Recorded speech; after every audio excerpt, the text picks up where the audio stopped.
Hi guys, I welcome you all to another short video of our revision series in which we are going to study a topic from our CA final DT syllabus, which is tonnage taxation. It may be less relevant, but nothing is less important. So we should give less time to it but cover it 100%. So in this video we are going to complete this topic with questions so that you can just see this video and you are ready to face the question if it comes from this topic. Okay, so let's start. So tonnage taxation हमारे CA final direct tax में आ जाता है। ये एक सबसे पहले तो exam के लिए लेस रिलेवेंट है क्योंकि काफ़ी कम बार क्वेश्चंस आते हैं, बट क्वेश्चंस आएंगे तो काफ़ी आसान आएंगे, तो हमें छोड़ना नहीं है, हम इसको कंप्लीट तो करेंगे। तो सबसे पहले टनेज टैक्सेशन ऑप्शनल होता है। कोई भी इंडियन कंपनी किस पे अप्लाई होगा? कोई इंडियन कंपनी जिसका place of effective management India में है उस पे ये अप्लाई होगा। एक स्क्रीनशॉट ले लो, बाद में मैं इन नोट्स को गंदा कर देता हूँ। इसको ऐसे करके ना एक स्क्रीनशॉट ले लो, ठीक है, वरना मैं भी दे दूंगा स्क्रीनशॉट तो ठीक। टनेज टैक्सेशन अप्लाई किस पे होता है?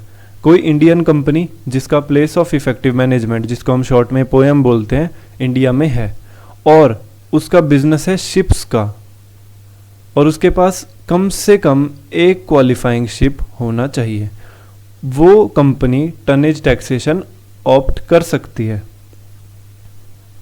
स्टार लगा के लिख लेना, ऑप्शनल है, याद नहीं रहता है कि क्या मैंडेटरी था, कौन सा ऑल्टरनेट टैक्सेशन रिजिम मैंडेटरी था, कौन सा ऑप्शनल था, तो मैंने इसलिए सबसे पहले ऊपर ही लिख दिया कि ये ऑप्शनल होता है। ऐसी कंपनी या तो नॉर्मली अपने प्रॉफिट्स कैलकुलेट कर सकती है या फिर इस तरीके से कैलकुलेट कर सकती है। कैसे करेगी वो भी देखते हैं। कोई इंडियन कंपनी जिसका पोएम इंडिया में है, उसका बिजनेस होना चाहिए शिप्स का और उसके पास कम से कम एक क्वालिफाइंग शिप होना चाहिए। क्वालिफाइंग शिप किसको बोलते हैं? क्वालिफाइंग शिप एक ऐसा शिप होता है जिसका कम से कम 15 नेट टनेज उसमें कैपेसिटी हो, 15 नेट टनेज और मोर, ठीक है। ये हो गई एप्लीकेबिलिटी। नेक्स्ट देखते हैं कि उसकी इनकम कैसे कैलकुलेट होती है। इनकम कैलकुलेशन के लिए ये ऑल्टरनेट मेथड है उसके पास। डेली टनेज इनकम जो निकलेगी उसको नंबर ऑफ डेज से मल्टीप्लाई कर देंगे, जितने दिन वो शिप ऑपरेट हुआ है उससे, ठीक है। और उस इनकम पे 30% से टैक्स लगेगा, सरचार्ज इफ एप्लीकेबल, और हेल्थ एंड एजुकेशन सेस तो मैंडेटरीली लगता है, ठीक है। अब ये देखेंगे कि ये जो डेली टनेज इनकम है ये कैसे निकलती थी। तो डेली टनेज इनकम के लिए ये टेबल है, ऐसे हमारी डेली टनेज इनकम निकलेगी। ये प्री डिसाइडेड है, ये लिमिट्स आपको याद करनी है, कैसे करनी है मैं अभी बताता हूँ। तो जिसकी कैपेसिटी 1000 तक है उसको ₹70 कंसिडर करना है फॉर 100 टन्स। 70 पर 100 टन है, 1 टन के लिए नहीं है, ये चीज़ याद रखनी है। मान लो अगर 100 टन है तो 70/100 करेंगे, पर 100 टन्स 70 रुपीज़ उसकी इनकम मानी जाएगी, ठीक है। अप टू 1000 है तो ₹70 पर 100। अगर 1000 से लेके 10,000 तक है तो जैसे हम लोग टैक्स कैलकुलेट करते हैं ना स्लैब वाइज, वैसे स्लैब वाइज रहेगा, फ्लैट रेट नहीं है ये।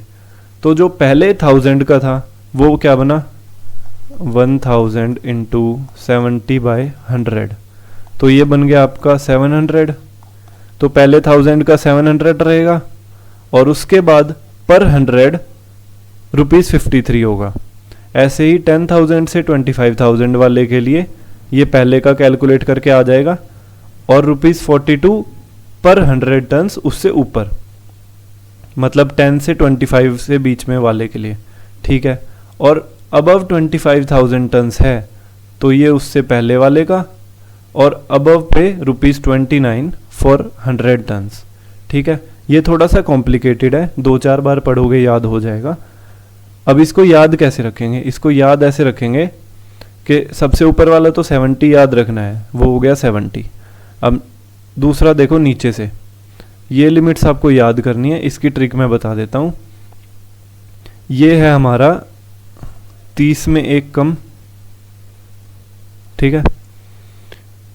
फिर ऐसे होता है ना 30, 40, 50, ये तो याद हो जाएगा। सबसे नीचे वाला 30 में एक कम, उससे ऊपर वाला 40 में 2 ज़्यादा, उससे ऊपर वाला 50 में 3 ज़्यादा, 3, 4, 5 और 1, 2, 3। ये ट्रिक लगा के आपको याद हो जाएगा। अब इतना तो करना ही पड़ेगा, ठीक है भाई। और क्वेश्चन भी मोस्टली यहीं से बनेगा, ठीक है। ये मेन पार्ट था। अब उसके बाद कुछ इंपॉर्टेंट पॉइंट्स और देख लेते हैं। अगर किसी कंपनी ने, ऐसी कंपनी ने जो एलिजिबल कंपनी थी, जिसका इंडिया में पोएम है और उसका बिजनेस है शिप्स का, और कम से कम एक क्वालिफाइंग शिप है, क्वालिफाइंग शिप जिसका कम से कम 15 नेट टनेज या उससे ज़्यादा है, ठीक है। उसने इसको ऑप्ट कर लिया, मतलब इस तरीके से अगर इनकम अपनी डिक्लेयर कर दी तो उस पर लॉक इन लग जाएगा 10 साल का। अगले 10 साल तक भी उसको इसी तरीके से इनकम अपनी कैलकुलेट करनी पड़ेगी। अगर नहीं करता है तो फिर जैसे हम ऑल्टरनेट वाले में देखते हैं ना, एक टाइम पीरियड होता था, उसके बाद नहीं करता था, तो अगले 10 साल तक फिर वो इसमें ऑप्ट नहीं कर पाएगा, ठीक है। उसके बाद ऐसी कंपनी को एक TTRA रिजर्व बना के रखना पड़ता है, जो कि होगा हमारा 20% ऑफ बुक प्रॉफिट्स। जितने भी इसके बुक प्रॉफिट्स आएंगे उसका 20% इसको TTRA रिजर्व में हर साल डालना पड़ेगा। और ये जो TTRA रिजर्व बना है ना, इसको अगले 8 साल के अंदर अंदर उसे नई शिप खरीदने के लिए यूज़ करना है। मैंने इसको एक ही साथ लिख दिया है जिससे कि ये फ्लो में रहेगा और याद भी हो जाएगा जल्दी से। तो लॉक इन हो गया 10 साल का, नहीं किया तो अगले 10 साल तक भी नहीं कर पाएगा। TTRA रिजर्व बनाना है हर साल, वो बनेगा 20% of book profits. TTRA reserve को यूज़ करना है विद इन नेक्स्ट 8 ईयर्स नया शिप खरीदने के लिए। नया शिप जो खरीद लिया उस पर भी लॉक इन है, उसको अगले 3 साल तक नहीं बेचना, ठीक है। टनेज टैक्सेशन नहीं लगेगी अगर charter more than 49% of net tonnage हो गया। चार्टर का मतलब वो गुड्स नहीं ले जा रहा, और वो मतलब चार्टर का मतलब होता है कि ट्रैवल करवाना बंदों को, ठीक है। तो अगर चार्टर 49% से ज़्यादा हो गया तो टनेज टैक्सेशन नहीं अप्लाई होगा उसके लिए, ठीक है। अगर TTRA नहीं बनाया अगले 2 साल तक तो 3rd ईयर से वो टनेज टैक्सेशन से आउट हो जाएगा। इसमें जो भी ब्लू में है ना, ब्लू अंडरलाइन है, वो टाइम लिमिट्स है, और रेड में हेडिंग्स है, वो तो देख लिया होगा। रिजर्व वाला ग्रीन कर दिया था, 20% इसको सर्कल कर लेंगे बस, ठीक है।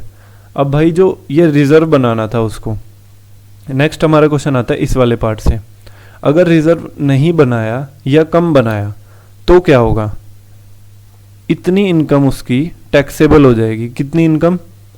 जो रिलेवेंट शिपिंग इनकम है, ये हमें क्वेश्चन में दी रहेगी, multiplied by shortfall upon to be transferred, मतलब कितना उसको ट्रांसफ़र करना था टोटल। मान लो अगर 100 आ रहा था, TTRA रिजर्व में 20% डालना है, इसका 20% 20 डालना था, और अगर बुक प्रॉफिट्स हमें दे रखे हैं 5, रिलेवेंट शिपिंग इनकम 500 दे रखी है, 20 डालना था, हमने 10 डाला, तो शॉर्टफॉल कितना हुआ? 10 अपॉन 20, 250 रुपये उस कंपनी की इनकम बन जाएगी एडिशनल, ठीक है। ये क्वेश्चन पूछता है, एक तो यहाँ से हमारा इनकम वाला, और एक नॉट ट्रांसफ़र और शॉर्ट ट्रांसफ़र वाला। नेक्स्ट है, अगर उसने उस रिजर्व को मिस यूटिलाइज कर दिया तो कितनी इनकम उसकी टैक्सेबल बन जाएगी? रेलिवेंट शिपिंग इनकम शॉर्ट में लिखा है, सेम है, multiplied by mis utilized amount upon total reserves created, कितने रिजर्व उसने क्रिएट किए थे, ठीक है। ये जो बीच वाला पार्ट है, यहीं से आपका क्वेश्चन आएगा। अब कुछ इंपॉर्टेंट पॉइंट्स क्वेश्चन सॉल्व करने के लिए देख लो। तो जो सबसे पहले हमारा इंपॉर्टेंट पॉइंट है, आप क्वेश्चन पढ़ेंगे, क्वेश्चन में कहीं भी आपको ग्राम्स दिखे उसको इग्नोर कर देंगे, किलोग्राम्स दिखे उसको भी इग्नोर कर देंगे, क्योंकि इसको कैसे याद रखोगे? हम पढ़ रहे हैं टनेज टैक्सेशन, तो टन्स में याद रखना है, टन्स वाले को ही हमें पढ़ना है, टन्स वाले को ही कैलकुलेट करना है, किलोग्राम्स और ग्राम्स को टोटली इग्नोर करना है, ठीक है। अब जो अमाउंट आएगा उसको राउंड ऑफ टू 100 करेंगे, ये तो पता है आप लोगों को। नेक्स्ट है हमारा जो टन्स है उसको भी नियरेस्ट 100 में राउंड ऑफ कर देंगे।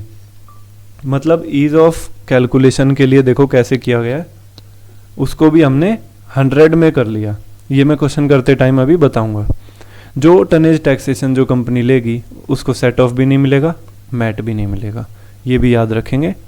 अब एक क्वेश्चन में हमें एक चीज़ और दी होगी हमेशा, इंसिडेंटल एक्टिविटी, कि भाई जो कंपनी टनेज का काम कर रही है, गुड्स ट्रांसपोर्टेशन का काम कर रही है, लाने ले जाने का, वो कुछ इंसिडेंटल एक्टिविटी भी हो जाती है कई बार, उससे भी उसकी इनकम हो जाती है छोटी मोटी।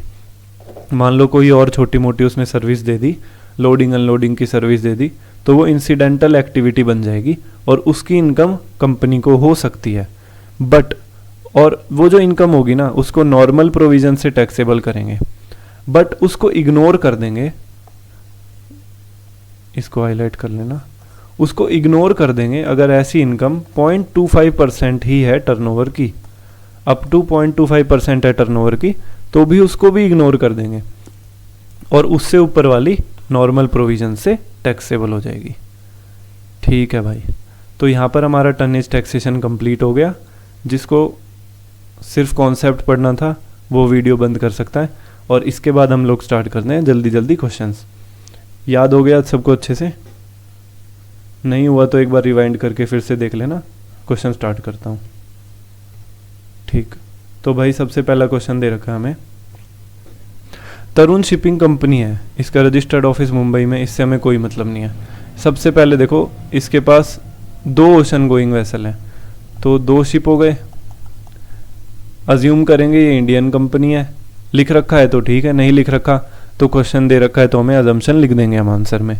ठीक है, 2 शिप्स हैं, क्या क्या कंडीशन थी? Indian company having office in India, place of effective management in India. अब रजिस्टर्ड ऑफिस मुंबई में है तो पोएम की तो बात ही नहीं रही, इंडिया में मुंबई में ही हो गया। ठीक है, और 2 शिप हैं, कंडीशन थी 1 की, 2 हैं तो चलेंगे, कोई दिक्कत नहीं है। अब उसकी टनेज क्या है शिप्स की? तो एक शिप की तो है 47516 टन्स और दूसरे की है 25759 टन्स। मैंने आपको क्या बोला था, जहाँ पर भी आप हमें किलोग्राम्स और ग्राम्स दिखेगा उसको इग्नोर कर देंगे। तो 200 किलोग्राम को काट दो, 400 किलोग्राम को काट दो, काट देना पेपर में, कोई दिक्कत नहीं है। और जो टन्स है उसको भी नियरेस्ट 100 में हम राउंड ऑफ करेंगे। 47516 का हो जाएगा 47500 और हमारा 25759 का हो जाएगा 25800। ये टन्स हम कंसीडर करेंगे रिलेवेंट इनकम निकालने के लिए। ठीक है भाई, तो फिर इन्होंने क्या बोला है हमें नेक्स्ट में, profit from core shipping activity 90.5 lakhs, ये क्या हुआ? टर्नओवर। और इंसिडेंटल एक्टिविटी, इंसिडेंटल एक्टिविटी मैंने आपको कहा था 0.25% ऑफ टर्नओवर है तो उसको इग्नोर कर देंगे। ठीक है, अप टू 0.25% ऑफ टर्नओवर। ठीक भाई, तो फिर इन्होंने इनकम निकाली, एक शिप की 47,500 है और एक की 25,800 है। ठीक है, तो शिप 1 की है 47,500। हमने क्या पढ़ा था?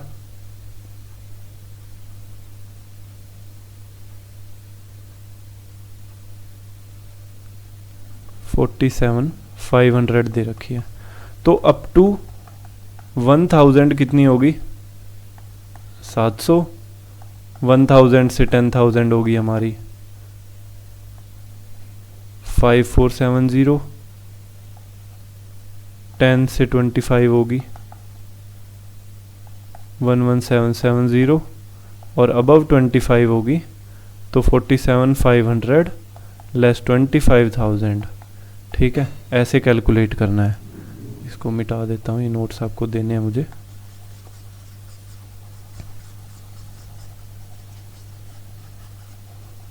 कैलकुलेट इसको कैसे भी कर सकते हैं, तरीका वही रहेगा, बट प्रेजेंटेशन ऐसे करके आएंगे जैसे हमें दे रखी है। ठीक, तो फर्स्ट 1000 का हुआ, पहले 1000 का 700, वो दोनों का सेम रहेगा, जैसे स्लैब में चलते हैं ना, एक की 12 लाख इनकम है, एक की 15 लाख है, तो स्टार्टिंग वाले रेट्स तो सबके सेम ही रहेंगे। नेक्स्ट 9000 का हुआ हमारा इतना इतना, इसमें 700 प्लस करेंगे तो वो वाली लिमिट आ जाएगी, कंफ्यूज नहीं होना। नेक्स्ट 15,000 का आ गया इतना, और बैलेंस कैसे बचेगा, जैसे 25,000 तक की लिमिट थी तो 47,500 लेस 25,000 किया, 22,500 पे 29। कैसे याद किया था, 29 मतलब 30 में एक कम, फिर 40 में 2 ज़्यादा, 50 में 3 ज़्यादा, और ये वाला 70। ठीक है, ऐसे हमने इनकम कैलकुलेट कर दी, दोनों की इनकम आ गई। अब एक पॉइंट और ध्यान रखेंगे, ये जो इनकम है ना, ये हमारी डेली इनकम आती है। टोटल इनकम निकालने के लिए सबसे पहले देखा था, लेफ्ट में लिखा था total income is equal to daily tonnage income into number of days operated. Next हमें इस क्वेश्चन में ये भी दे रखा था कि कितने दिन के लिए ऑपरेट हुआ है। शिप 1 हमारा 360 डेज के लिए ऑपरेट हुआ है और शिप 2 200 डेज के लिए ऑपरेट हुआ है। ठीक है, कोई दिक्कत ही नहीं है। तो जो डेली इनकम आई है उसको सिंपली नंबर ऑफ डेज से हमने मल्टीप्लाई कर दिया, टोटल इनकम हमारी आ गई। ये हमारी टोटल इनकम आ गई 89,86,600। प्रेजेंटेशन सेम ही रखना, 89,86,600 आ गई। अब टैक्स रेट क्या देखा था, 30% plus surcharge if applicable plus health and education cess.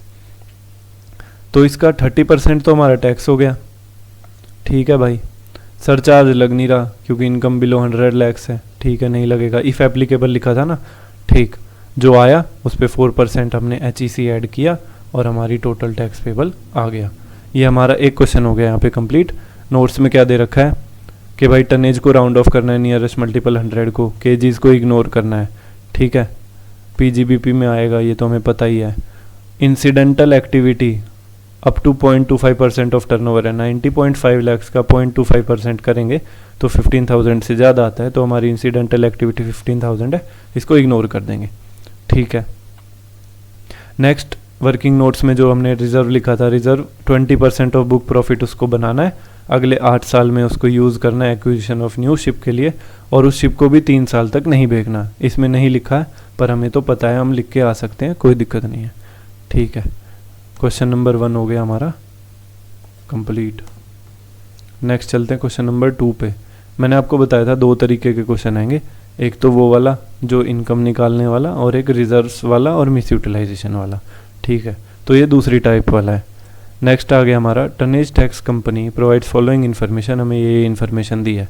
ये देखो रिलेवेंट शिपिंग इनकम, मैंने बोला था ये हमें क्वेश्चन में दी रहेगी पहले से। ठीक, तो 350 लाख हमें RSI दे रखी है, टनेज इनकम हमारी 180 लाख है, और बुक प्रॉफिट्स 400 लाख है।